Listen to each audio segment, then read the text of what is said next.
একজন ব্যক্তি তেমন নামাজ আদায় করে না, যাবতীয় সময় গান বাজনা শ্রবণে ব্যস্ত থাকে। ওনাকে যখন আজানের সময় গান বন্ধ করতে বলা হয় তখন তিনি বলেন আজানের সময় গান বাজাতে পারবো না। এটা কোথায় লেখা আছে?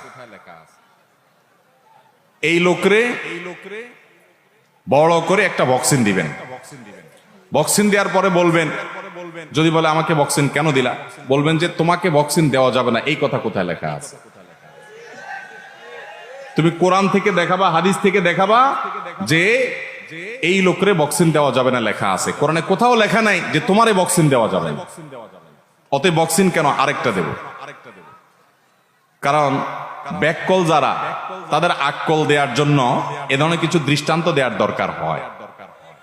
কোরআনে আল্লাহ রাব্বুল আলামিন তোমাকে আলাদা করে বলে নাই যে আজানের সময় গান শুনবা না, কিন্তু লাহওয়াল হাদিস ওয়ামিনান নাসি মান ইয়াশতারি লাহওয়াল হাদিস, এই আয়াতের ব্যাখ্যায় সারা বিশ্বের কোরআনের সবচেয়ে বড় ব্যাখ্যাতা, নবী সাল্লাল্লাহু আলাইহি ওয়াসাল্লামের পক্ষ থেকে সার্টিফাইড ব্যাখ্যাতা রাইসুল মুফাসসিরিন আব্দুল্লাহ ইবনে আব্বাস রাদিয়াল্লাহু আনহু সহ বিশ্ববিখ্যাত মুফাসসিরগণের তাফসীর হলো এখানে আল্লাহ রাব্বুল আলামিন বাদ্যযন্ত্র সহকারে গান সেটাকে হারাম করেছেন।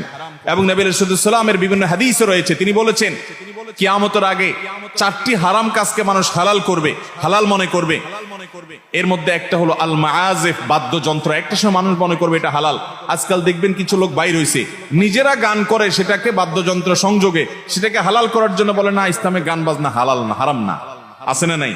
আবার কিছু পীরের মুরিদ আছে যারা বলে যে আসমানটা কাঁপছিল কেন, জমিনটা নাচছিল কেন, বড় পীর ঘামছিল কেন, সেই দিন সেই দিন। এরপরে কি?